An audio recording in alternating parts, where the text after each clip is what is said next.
आपके लिए यूपी उत्तराखंड की आज दिन भर की खबरों का दस्तावेज लेकर हाजिर हूं मैं गुंजन। 10 के दस्तावेज में हम आज बात करेंगे सीएम योगी के पश्चिम मिशन की। हम आपको दिखाएंगे यूपी की हर छोटी बड़ी खबर, साथ ही उत्तराखंड में भर्तियों पर बवाल का अपडेट भी देंगे। लेकिन सबसे पहले बात बड़ी खबर की।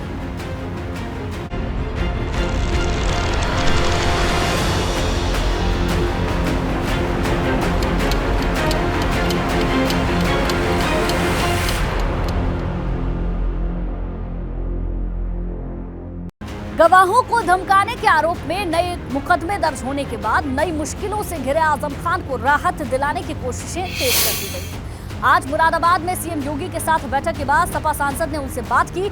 एसटी हसन ने मुख्यमंत्री योगी से आजम खान पर दर्ज हुए मुकदमों को लेकर भी बात की, लेकिन उस बातचीत की जानकारी देने से इनकार कर दिया। अभी देखिए तस्वीरें भी हम आपको दिखा रहे हैं। आजम को राहत देने को लेकर जब ये बातचीत हुई, उस बातचीत के दौरान की तस्वीर है, आपको हम दिखा रहे हैं। एसटी हसन सपा सांसद को आप देख सकते हैं तस्वीरों में। तो मुख्यमंत्री योगी से मुलाकात के बाद सपा सांसद एसटी हसन से एबीपी गंगा ने खास बातचीत की है और बताया कि उन्होंने सीएम योगी से क्या बात की थी। सुनिए आप भी। मुख्यमंत्री योगी आदित्यनाथ से आज समीक्षा बैठक के दौरान समाजवादी पार्टी के सांसद डॉक्टर एसटी हसन और समाजवादी पार्टी के 5 विधायकों ने मुलाकात की है। लंबी मीटिंग चली है। आज मुख्यमंत्री से क्या बातचीत हुई आपकी और क्या मांगे आपने रखी हैं? देखिए, मुख्यमंत्री जी यहाँ के विकास की समीक्षा करने आए थे और हम जनप्रतिनिधियों को भी उसमें बुलाया गया था। सब ने अपने अपने क्षेत्र की समस्याएँ रखी। मैंने स्पेशली मुख्यमंत्री जी से इस बात को कहा है कि पूरे सिर्फ मुरादाबाद ही मंडल में नहीं बल्कि पूरे प्रदेश में अनियंत्रित टेलीफोन टावर्स, खाद्य पदार्थों की मिलावट और बेहिसाब इंसेक्टिसाइड के प्रयोग की वजह से यहाँ पे बहुत सी बीमारियाँ, ख़तरनाक बीमारियाँ पनप रही हैं।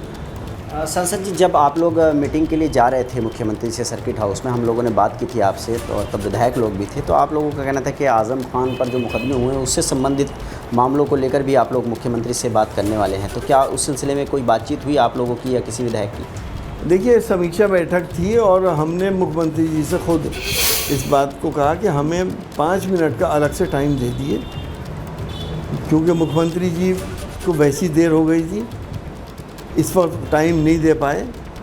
उन्होंने पूछा तो हमने यही कहा कि आजम खान साहब के सिलसिले में बात करनी, तो उन्होंने कहा सबके साथ न्याय होगा। मतलब आजम खान के बारे में उन्होंने कहा कि सबके साथ न्याय होगा। आप लोगों ने सवाल किया तो कोई आश्वासन उनकी तरफ से आपको मिला? सरसरी बात है ये कि उन्होंने कहा न्याय सबके साथ होगा। पता नहीं मेरी बात वो समझे थे नहीं समझे, क्योंकि खड़े होकर जाने लगे थे। Vaidur Rahman, ABP news network, Moradabad. CM Yogi इन दिनों जिलेवार निरीक्षण कर रहे हैं और फिलहाल मिशन पश्चिमी यूपी पर फोकस है। कल बलरामपुर के बाद आज सीएम योगी आदित्यनाथ मुरादाबाद और बिजनौर के दौरे पर रहे, जहां दोनों ही जिलों को उन्होंने विकास कार्यों की बड़ी सौगात दी। मुरादाबाद में समीक्षा बैठक की और जनप्रतिनिधियों से सुझाव लेकर अधिकारियों को विशेष दिशा निर्देश दिए, तो वहीं बिजनौर में 237 करोड़ की 116 परियोजनाओं का उद्घाटन किया। आपको बता दें कि आज सीएम योगी बिजनौर में ही रात्रि विश्राम कर रहे हैं और कल रामपुर रवाना हो जाएंगे। मथुरा राधा रानी मंदिर से बड़ी खबर है। राधाष्टमी पर मंदिर में खास आयोजन होता है। महिला को पूजा का अधिकार मिलेगा। गोस्वामी पुरुष सेवादार पूजा नहीं कराएंगे, ये बड़ी जानकारी आपको दे दें। मथुरा से खबर, राधाष्टमी का कल मौका है जिस पर राधा रानी की विशेष पूजा होती है और मंदिर से हमें खबर मिल रही है महिला को अब विशेष पूजा का अधिकार मिलेगा। गोस्वामी पुरुष सेवादार पूजा नहीं कराएंगे। 5000 साल पुरानी परंपरा टूट जाएगी और कल राधा अष्टमी के दिन महिला सेवादार पूजा अर्चना कराएंगी। ये बड़ी जानकारी मथुरा से मिल रही है। राधा अष्टमी के दिन बरसाने में खास उत्सव किया जाता है। इसके अलावा अलग अलग श्री कृष्ण के मंदिरों में भी राधा रानी का जन्मोत्सव मनाया जाता है और ये बड़ी जानकारी मिल रही है कि राधा अष्टमी पर अब महिला को पूजा का अधिकार मिलेगा, यानी कि गोस्वामी पुरुष सेवादार जो अब तक पूजा कराते आए हैं वो इस बार पूजा नहीं कराएंगे। 5000 साल पुरानी परंपरा टूट जाएगी। कल राधा अष्टमी के दिन महिला सेवादार ही पूजा अर्चना कराएंगे। जिस तरीके से कृष्ण जन्माष्टमी मनाई जाती है बिल्कुल वैसे ही राधा अष्टमी का भी रौनक मथुरा में, वृंदावन में, बरसाने में देखने को मिलती है। लेकिन इस बार बड़ी जानकारी ये मिल रही है कि राधा रानी के जन्मोत्सव पर राधाष्टमी के दिन महिला को पूजा का विशेष अधिकार मिलेगा। अभी तक जबकि गोस्वामी पुरुष सेवादार ही पूजा कराते हुए आए हैं, लेकिन 5000 साल पुरानी परंपरा अब टूट जाएगी। कल राधाष्टमी के दिन महिला सेवादार पूजा अर्चना कराएंगी, ये बड़ी जानकारी मिल रही है। बहुत पहले से ही राधाष्टमी की तमाम तैयारियां शुरू हो जाती हैं। कृष्ण जन्माष्टमी के बाद से ही राधाष्टमी की तैयारियां मथुरा वृंदावन में होती हैं और ये बड़ी जानकारी मिल रही है। राधा रानी मंदिर में 5000 साल पुरानी जो परंपरा अभी तक रही है, गोस्वामी पुरुष सेवादार जो जन्मोत्सव मनाते रहे हैं, वो परंपरा अब टूट जाएगी। अनिल सारस्वत हमारे संवाददाता ज्यादा जानकारी के साथ फोन लाइन पे जुड़ रहे हैं। अनिल, बहुत पुरानी परंपरा है और वो परंपरा इस बार टूट जाएगी, महिला को खास अधिकार होगा, तो क्या वो कोई खास महिला होंगी या फिर अलग अलग मंदिरों में अलग अलग प्रथा से जन्मोत्सव मनाया जाएगा? क्या पूरी जानकारी है? जी, मैं आपको बता दूं, कल सुबह प्रातः ब्रह्म मुहूर्त में राधा रानी का प्रकाट उत्सव मनाया जाएगा, उनका जन्मदिन मनाया जाएगा, जिसके लिए बरसाना में देश विदेश से श्रद्धालु यहाँ से पहुँच रहे हैं। पूरे देश से श्रद्धालु यहाँ पर पहुँच रहे हैं और राधा रानी के मंदिर को बरसाना में जो स्थित है उसको दुल्हन की तरह यहाँ पर सजाया गया है। और यहाँ पर जो इनकी मूल शांति के मूल नक्षत्र में कल सुबह प्रातः जन्म लेंगी राधा रानी और इनके यहाँ पर पहुँचने के लिए अवकार एक व्यवस्था की गई है जो पहले कभी भी नहीं की गई है, जिसके कि लाइव दर्शन यहाँ पे राधा रानी जी के लाइव दर्शन कराए जाएंगे, जिससे कि भीड़ को जो एक जगह इकट्ठी ना हो उसके लिए चलते ये कदम उठाया गया है। क्योंकि अभी पिछले दिनों विगत दिनों देखा गया था कि श्री कृष्ण जन्माष्टमी पर बांकीबारी मंदिर में एक हादसा हुआ था, जिसको लेकर प्रशासन ने व्यवस्था की है कि भीड़ ज्यादा वहाँ पर मंदिर में एकदम एकत्रित ना हो, जिससे कि कोई दुर्घटना की संभावना। ठीक है अनिल, बिल्कुल तैयारियां बहुत पहले से की जाती हैं और इस बार सख्ती और भी ज्यादा श्री कृष्ण जन्माष्टमी के बाद रखी जाएगी। शुक्रिया जानकारी के लिए। आगे बढ़ते हैं, देहरादून से खबर। पेपर लीक केस में बड़ी कार्रवाई की तैयारी, नकल माफिया की अवैध संपत्ति जब्त करने की तैयारी। एसटीएफ की रिपोर्ट पर 21 अभियुक्तों के खिलाफ गैंगस्टर एक्ट लगा है। आरोपियों की चल संपत्ति जब्त करने की तैयारी की गई है। सीएम धामी के निर्देश पर अब डीजीपी ने आदेश दिए हैं। तो ये बड़ी खबर देहरादून से आपको बता रहे हैं। पेपर लीक केस में बड़ी कार्रवाई की अब तैयारी की जा रही है। लगातार इस मामले को लेकर कई बयान भी सामने आ चुके हैं। अब नकल माफिया की जो अवैध संपत्ति है उसे जब्त किया जाएगा, ये अपडेट मिल रहा है। एसटीएफ की रिपोर्ट पर 21 अभियुक्तों के खिलाफ गैंगस्टर एक्ट के तहत कार्रवाई होगी। कल सीएम योगी रामपुर को करीब 72 करोड़ की 22 परियोजनाओं की सौगात देंगे। सीएम योगी के कार्यक्रम को लेकर तैयारियां पूरी कर ली गई हैं। रामपुर में कल सीएम योगी पुलिस लाइन में निर्माणाधीन पुलिस आवासीय भवनों का निरीक्षण करेंगे और फिर जनप्रतिनिधियों, पार्टी के पदाधिकारियों के साथ बैठक करेंगे। इसके साथ ही सीएम योगी बाल शिशु गृह का निरीक्षण कर लाभार्थियों से बात करेंगे।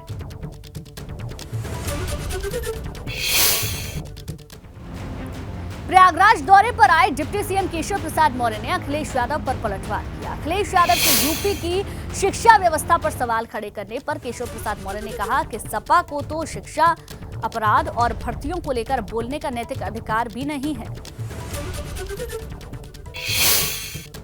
शिक्षा को लेकर के, अपराध को लेकर के, भर्तियों को लेकर के समाजवादी पार्टी को बोलने का नैतिक अधिकार नहीं है। जिन्होंने नकल को एक तरह से आधिकारिक बना दिया था, नकल करके पास होना, भर्तियों में जिन्होंने भ्रष्टाचार किया था, कानून व्यवस्था का कोई मतलब जिनकी सरकार में नहीं रह गया था, वह सवाल करे तो उससे पहले अपने कार्यकाल याद करें। यूपी विधानसभा चुनाव के दौरान अखिलेश यादव लंबे वक्त बाद खुद चाचा शिवपाल यादव से मिलने पहुंचे थे। उस वक्त लगा था कि पुरानी खटास भुलाकर चाचा भतीजे एक साथ आ जाएंगे, लेकिन दोनों के बीच की खटास अब टकराव में तब्दील हो गई है और अखिलेश शिवपाल यादव का ये टकराव अब विरासत की लड़ाई की ओर बढ़ चुका है।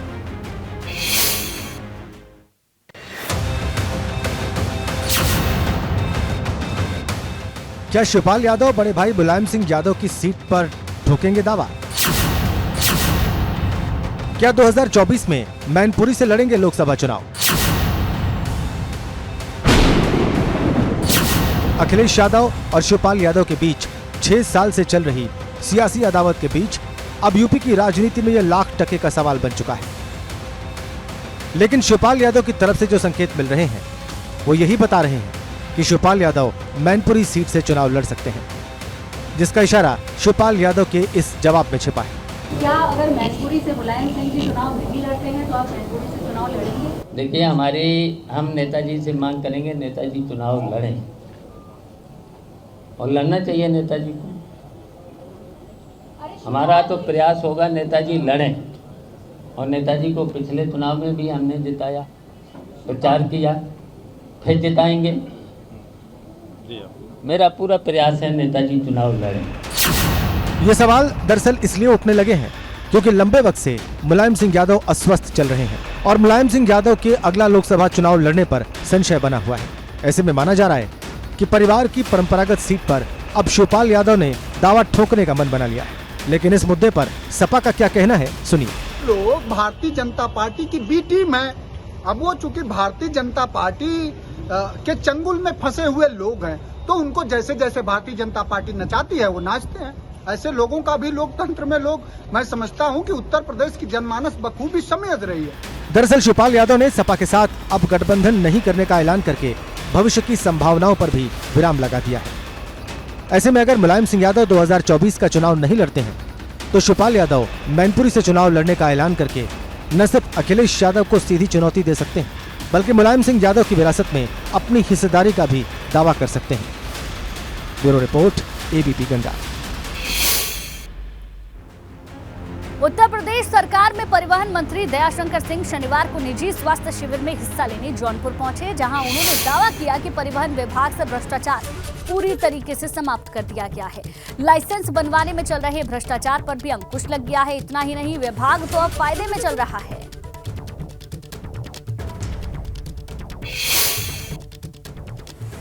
ये नहीं कहते हैं कि मैं सब कुछ रोक लिया हूं, लेकिन यदि आप सच में आकलन करेंगे, मूल्यांकन करेंगे, तो मैं 80% इस तरह की जो चीज़ों को मैंने रोका है। अब ओवरलोडिंग लगभग समाप्त है और डग्गामारी भी बंद हो गई है। मैं इसलिए कह सकता हूं दावे के साथ कि जो मेरी परिवहन निगम की जो है 28% लोड बढ़ गया है। यदि डग्गामारी पर कंट्रोल नहीं किया होता तो 28% मेरा जो है लोड नहीं बढ़ता। चलिए अब खबर आगरा से, जहां आगरा उत्तर से भाजपा विधायक पुरुषोत्तम खंडेलवाल ने जॉन्स पब्लिक लाइब्रेरी का नाम बदलने के लिए मेयर को एक पत्र लिखा है। लाइब्रेरी का नाम अंग्रेज के नाम से हटाकर राष्ट्रवादी विचारक और लेखक अधीश भटनागर के नाम पर करने की मांग की है। साथ ही जॉन्स लाइब्रेरी के पीछे एक साइड में रखी क्वीन विक्टोरिया और 2 अन्य व्यक्तियों को वहां से हटाने की बात भी कही है। ये विक्टोरिया की ये मूर्ति है, आप देख सकते हैं, काफ़ी खूबसूरत और काफ़ी भव्य ये अष्टधातु की ये रानी विक्टोरिया की ये मूर्ति रही है। एक दौर में ये विक्टोरिया पार्क में लगी हुई थी, फिर उसको यहाँ रखा गया, यहाँ बिल्कुल लाइब्रेरी के सामने। अब उसको पीछे की तरफ साइड में खड़ा कर दिया गया है। इसके साथ ही 2 और मूर्तियाँ हैं। तो कुल मिला के बीजेपी के जो विधायक हैं पुरुषोत्तम खंडेलवाल इसे गुलामी के प्रतीक चिन्ह बता रहे हैं, और यही वजह है कि अब वो इन मूर्तियों को भी यहाँ से शिफ्ट करने के लिए वो प्रयास कर रहे हैं। वहीं दूसरी तरफ जॉन्स पब्लिक जो लाइब्रेरी है उसका नाम भी वो अधीश भटनागर लाइब्रेरी करने के लिए उन्होंने एक प्रस्ताव आगरा मेयर नवीन जैन को दे दिया है। और ऐसे में उम्मीद की जा सकती है कि जल्द ही इन दोनों चीज़ों को लेकर एक बड़ा बदलाव देखने को मिलेगा। आगरा से नितिन उपाध्याय, एबीपी। देखिए, जॉन्स नाम एक विदेशी नाम है। ये अंग्रेज़ों के नाम से हमारे आगरा में कोई काम चले वो उचित नहीं है। हमको लगता है कि ये चुभने वाला नाम है। जॉन्स चले गए, अंग्रेज चले गए, तो उस नाम को समाप्त करना चाहिए। इसलिए कल हमने महापौर जी से बात की थी। बलिया में स्वास्थ्य केंद्र में गंभीर लापरवाही का एक मामला सामने आया। स्वास्थ्य केंद्र में सड़क हादसे में घायल लोग इलाज के लिए लाए गए थे, लेकिन डॉक्टर साहब नाश्ता करने गए तो आए ही नहीं और उनकी जगह स्वास्थ्यकर्मी ने मरीजों का इलाज शुरू कर दिया।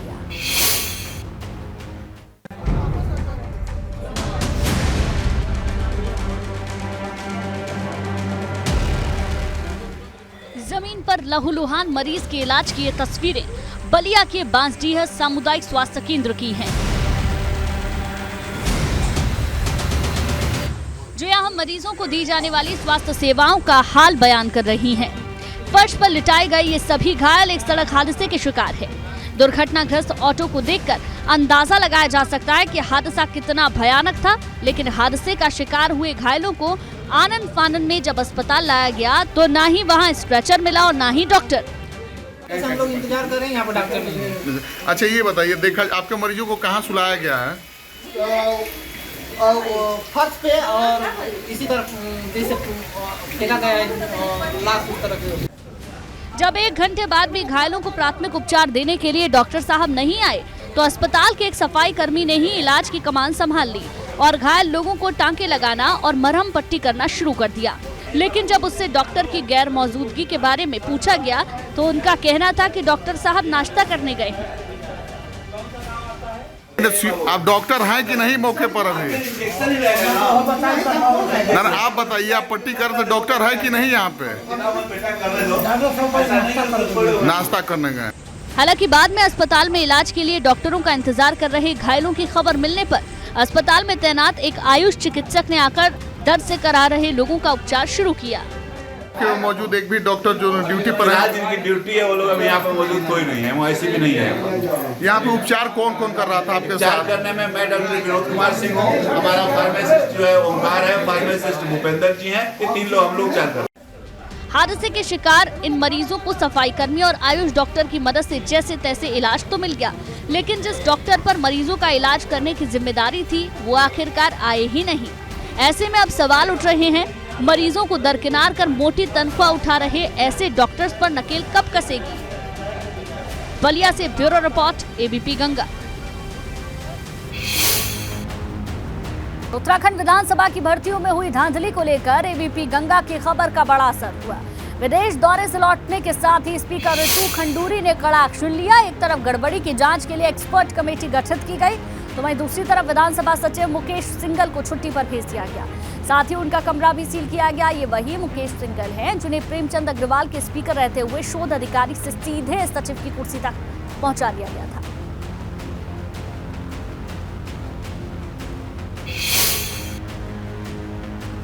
विधानसभा अध्यक्ष रितु खंडूरी ने विदेश दौरे से लौटने के साथ ही कार्रवाई का हंटर चला दिया। उत्तराखंड विधानसभा की नियुक्ति में हुई धांधली के मामले में एक्सपर्ट कमेटी का गठन किया गया।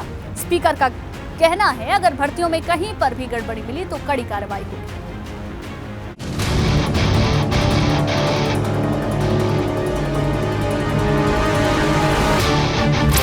इसकी गरिमा को बनाए व बचाए रखना मेरा दायित्व ही नहीं, मेरा कर्तव्य भी है।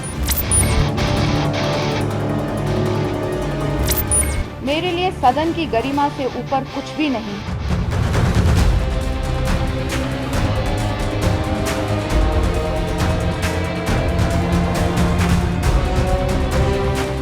विधानसभा की नियुक्तियों में हुई गड़बड़ी के कई दिन बाद स्पीकर रितु खंडूरी सामने आई। नियुक्तियों से गड़बड़ी में सरकार बैकफुट पर है, इसलिए इसकी जांच के लिए एक्सपर्ट कमेटी का गठन कर दिया गया है। 3 सदस्यीय एक्सपर्ट कमेटी महीने भर के भीतर अपनी रिपोर्ट सौंपेगी। विशेषज्ञ जांच समिति गठित की है, एक्सपर्ट कमेटी गठित की है, जिसमें श्री दिलीप कुमार कोटिया अध्यक्ष, श्री सुरेंद्र सिंह रावत सदस्य एवं श्री अवनेंद्र सिंह नयाल सदस्य होंगे। सभी पूर्व कार्मिक सचिव हैं एवं प्रदेश के व इस मामले के विशेषज्ञ हैं। इसके साथ साथ यह भी निर्देश दिया है कि अधिकतम 1 माह के भीतर अपना प्रतिवेदन, जांच रिपोर्ट, सुझाव उपलब्ध कराने का कष्ट करें। इसके साथ ही विधानसभा सचिव मुकेश सिंघल को आगामी आदेश तक छुट्टी पर भेज दिया गया है। मुकेश सिंघल वही अधिकारी है जिन्हें प्रेमचंद अग्रवाल के स्पीकर रहते हुए शोध अधिकारी से सीधे डबल प्रमोशन देकर विधानसभा सचिव बना दिया गया था। मुकेश सिंघल तत्काल प्रभाव से आगामी आदेश तक अवकाश पर रहेंगे। उक्त अवकाश की अवधि में विशेषज्ञ समिति श्री मुकेश सिंघल सचिव को जांच में सहयोग हेतु उपस्थित होने के लिए जब जब कहेगी तो उन्हें इन निर्देशों का पालन करना होगा। इसके साथ ही विधानसभा में 2012 से हुई भर्तियों की भी जांच की जाएगी। 2012 से हमने अपनी नियमावली बनाई और उसके बाद 2000 से 2022 तक की। तो हम इसमें कोशिश करेंगे कि हम दोनों को, पहले तो हम चाहेंगे कि 2012 से शुरुआती उसमें शुरू हो और उसके बाद ज़रूरत अगर पड़ेगी तो हम उसको भी निश्चित तौर पर वो भी जांच के दायरे में आएगा। विधानसभा अध्यक्ष का कहना है सूबे में करप्शन किसी भी कीमत पर बर्दाश्त नहीं होगा। जो भी रिपोर्ट मुझे समिति देगी उसको हम कड़ाई से उसका पालन होगा, ईमानदारी से और बिल्कुल ट्रांसपेरेंट तरीके से उसका हम उसको लगाएंगे, लागू करेंगे। विधानसभा की भर्ती में कांग्रेस के साथ ही भाजपा के समय हुई नियुक्तियां भी सवालों के घेरे में हैं। भाजपा से स्पीकर रहे प्रेमचंद अग्रवाल और कांग्रेस से गोविंद सिंह कुंजवाल के समय की नियुक्तियां सबसे ज्यादा सवालों में है। गड़बड़ी की जांच के लिए कमेटी का गठन करना मतलब साफ है विधानसभा की नियुक्तियों में बहुत बड़े पैमाने पर भाई भतीजावाद हुआ था। एबीपी गंगा के लिए देहरादून से पंकज राणा की रिपोर्ट।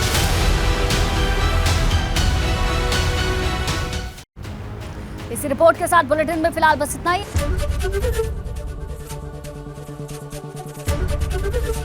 एबीपी गंगा, खबर आपकी, जुबान आपकी।